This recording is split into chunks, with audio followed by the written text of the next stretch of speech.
Hai teman-teman, selamat pagi, selamat datang di Slovenia. Selamat datang kembali teman-teman. Di video kali ini aku mau bercerita ya, dan mungkin banyak dari teman-teman yang penasaran dengan kronologi yang terjadi dengan kucing aku, si Abu. Dua hari ini aku nggak bikin video sama sekali teman-teman, karena aku masih terbayang-bayang dengan kehadiran si Abu. Meskipun dengan sangat berat aku harus mengikhlaskan kepergiannya. Kalau kalian mengikuti video-video aku dari 2 tahun ke belakang teman-teman, pasti teman-teman melihat kehadiran si Abu di dalam video aku, meskipun nggak di semua video teman-teman. Karena si Abu ini adalah kucing yang setengah liar ya. Dia itu udah terbiasa hidup. Aku nggak tahu dia berasal dari mana teman-teman. Karena dia datang ke rumah ini tanpa kalung, tanpa identitas. Dan aku nggak tahu dia biasa hidup di mana teman-teman. Dia datang ke rumah ini, terus aku memberikan dia makan setiap hari, dan dia tidur di dalam perapian kita di bawah teman-teman. Jadi ya, kucing Abu ini adalah kucing yang separuh kucing liar teman-teman ya.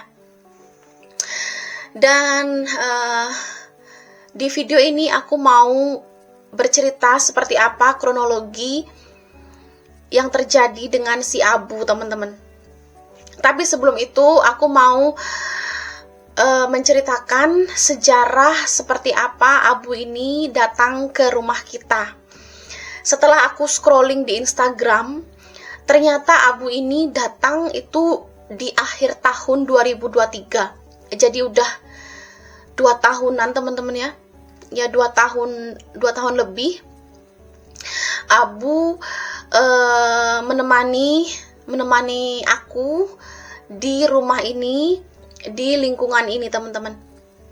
Jadi Abu itu datang entah dari mana, tiba-tiba dia itu mengais-ngais tempat pembuangan kompos. Jadi kalau kita kan punya pembuangan kompos sendiri ya, sisa-sisa makanan itu kita buang dan itu kita taruh di depan dapur teman-teman.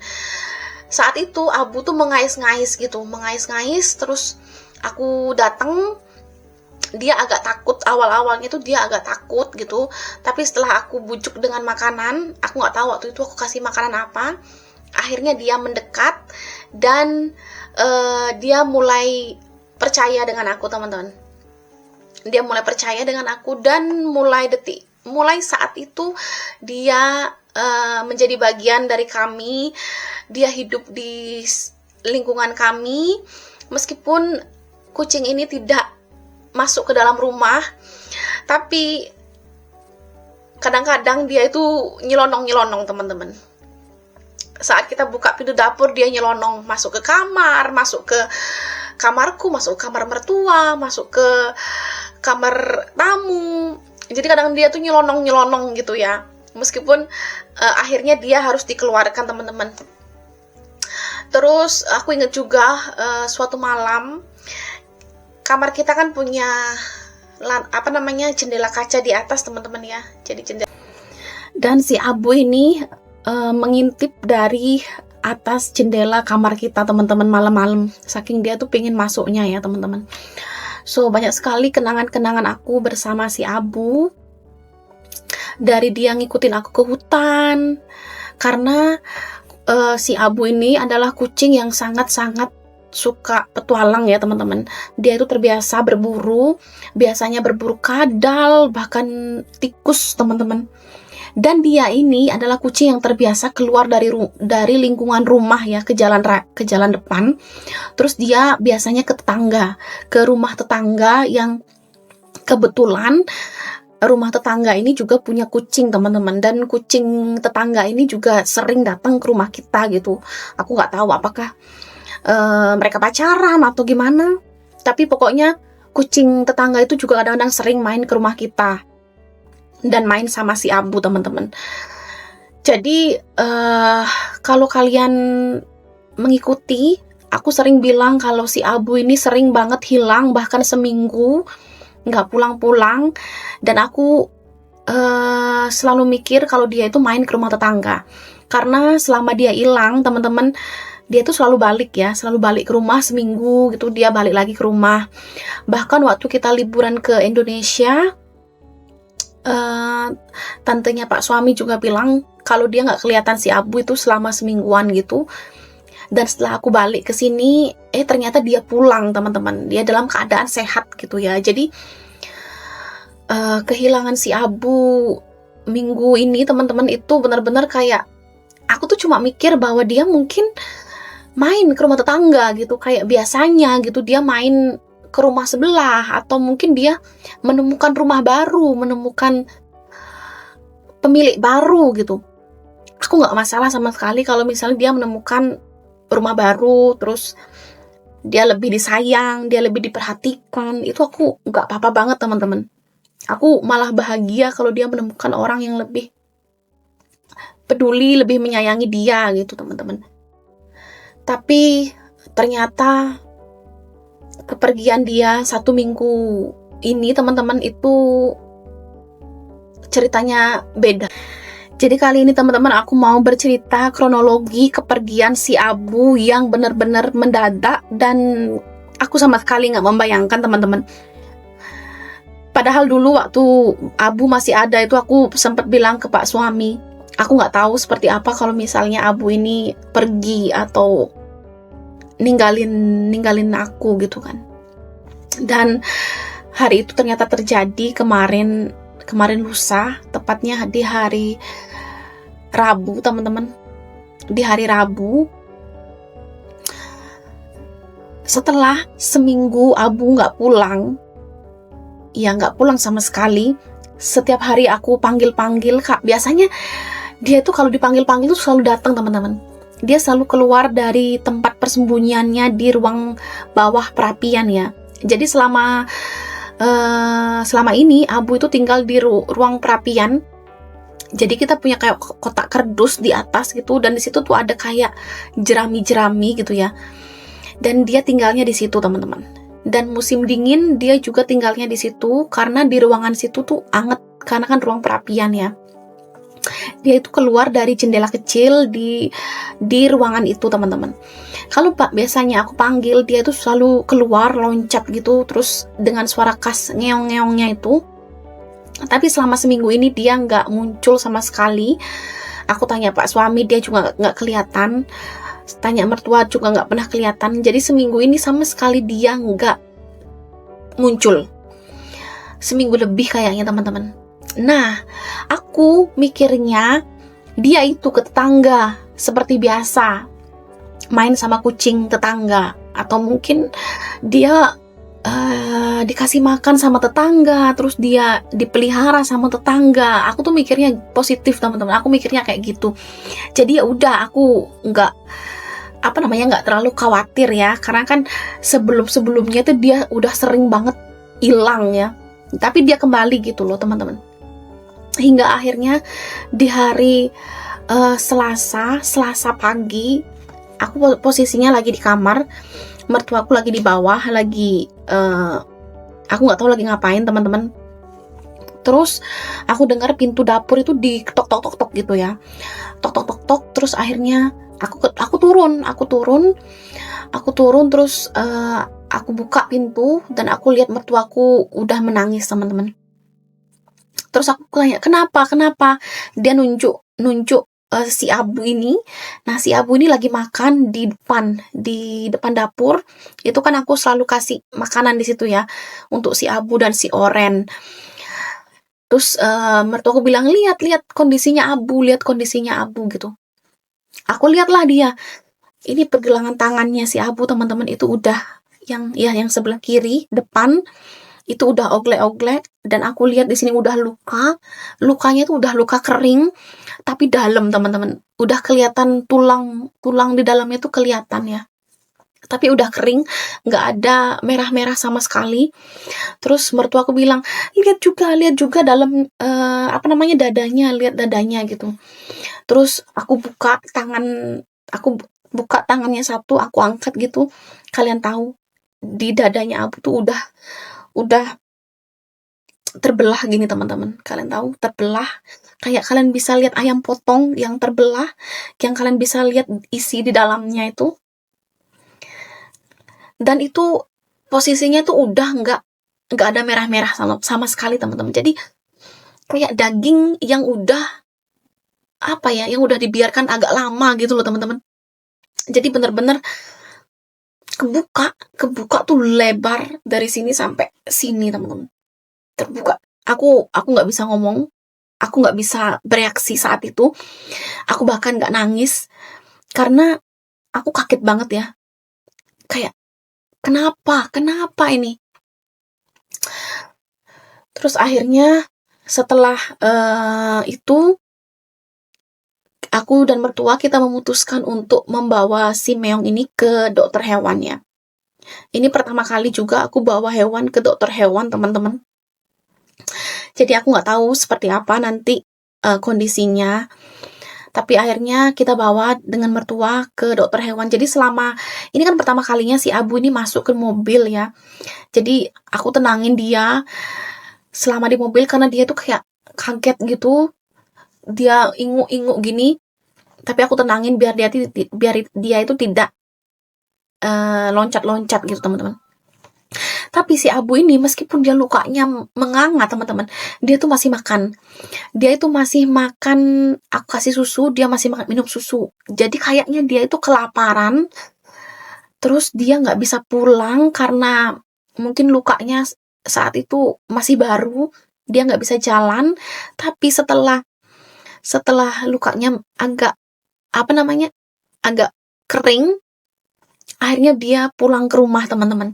Jadi lukanya tuh udah nggak ada merah-merah sama sekali ya. Jadi udah kayak luka yang menganga gitu teman-teman. Tapi kelihatan semua di dalam itu otot-ototnya itu kelihatan teman. Terus kita bawa ke dokter yang nggak terlalu jauh dari rumah teman-teman. Terus waktu dokter ini lihat ya, dokternya itu lihat, pertamanya kan kelihatan cuma tangannya.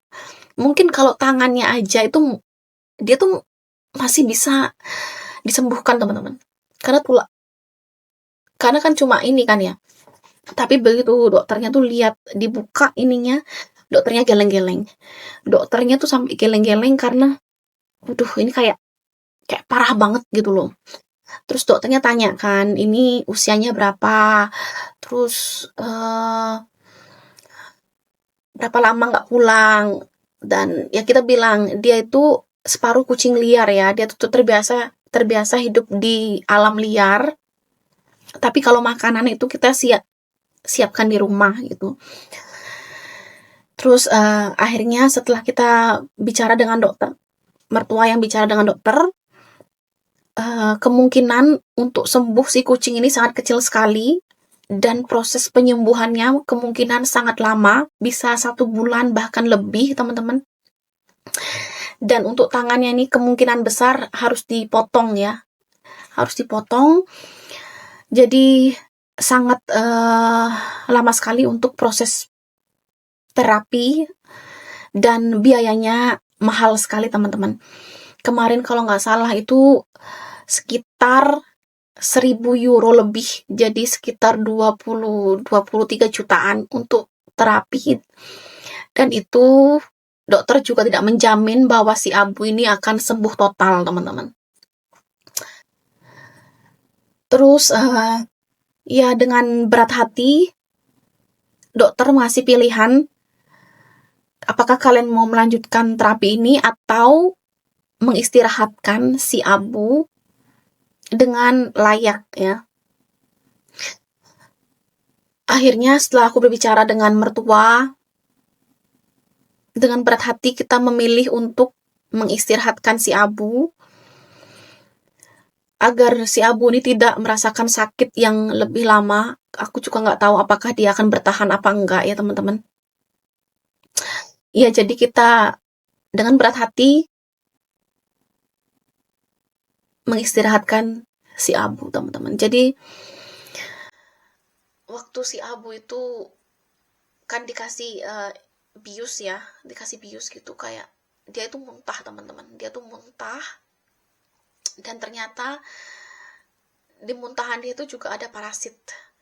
Karena si Abu ini kan kucing liar ya, dia tuh kayak kemana-mana gitu loh teman-teman. Dia tuh pergi ke hutan, pergi ke kebun, pergi ke apa namanya, depan kita punya apa namanya, kawanan sapi-sapi gitu teman-teman. Jadi dengan berat hati akhirnya kita memutuskan untuk mengistirahatkan si Abu ya teman-teman. Dan saat itulah akhirnya kita berpisah. Aku nggak pernah melihat si Abu lagi. Tapi setiap aku melihat foto-fotonya si Abu, aku inget semua awal mula aku bertemu si Abu. Buat teman-teman yang mengikuti video aku, kalian pasti juga pernah melihat si Abu di dalam videoku. Tapi untuk aku pribadi, ini adalah keputusan yang sangat berat teman-teman. Tapi di satu sisi, ini adalah yang terbaik untuk si Abu, supaya dia tidak merasakan penderitaan yang lebih panjang lagi teman-teman. Aku nggak tahu, mungkin ini akan menjadi pro kontra, tapi sebagai aku sebenarnya bukan cat lovers ya teman-teman, aku bukan pencinta hewan banget. Tapi mungkin ada yang cat lovers di sini, mereka yang kontra atau gimana. Tapi untuk aku pribadi, aku sudah melakukan hal yang terbaik selama hidupnya. Aku sudah memberikan yang terbaik ya, semampuku. Dan aku yakin si Meong itu bahagia tinggal sama aku. Meskipun separuh dari hidupnya adalah kucing liar yang entah datang dari mana, tapi dia masih ingat untuk pulang di saat-saat terakhirnya teman-teman. Dia masih mau berpamitan di saat akhir hidupnya. Aku nggak tahu kalau misalnya dia itu nggak bertahan, terus dia itu meninggal di mana suatu tempat, terus dia nggak pulang, aku akan berpikir kemana. Tapi setelah dia pulang, terus akhirnya keadaannya seperti ini, dan akhirnya seperti ini, itu membuat aku nggak bertanya-tanya lagi dia pergi kemana, dia ngapain, kok nggak pulang-pulang. Ini membuat aku sedikit lega dan tidak bertanya-tanya lagi teman-teman. Jadi seperti itu kronologinya. Terima kasih buat teman-teman yang mengirimkan doa untuk Abu. Abu sudah nggak bersama-sama dengan kita lagi di video-video aku, dan sangat berat untuk mengucapkan selamat tinggal untuk, mungkin ya untuk sebagian orang itu adalah kucing, tapi untuk aku itu adalah teman yang menemaniku di sini teman-teman ya. Ya, seperti itulah kronologinya teman-teman ya. Semoga ini menjawab penasaran teman-teman kenapa si Abu pergi. Aku nggak tahu apakah dia kena hewan, anjing liar, atau ditabrak, aku nggak tahu. Tapi yang jelas lukanya tuh parah banget teman-teman. Aku lihat tuh kayak nggak sanggup, parah banget, kayak kebuka banget gitu. So ya teman-teman, sampai ketemu lagi di video-video aku selanjutnya.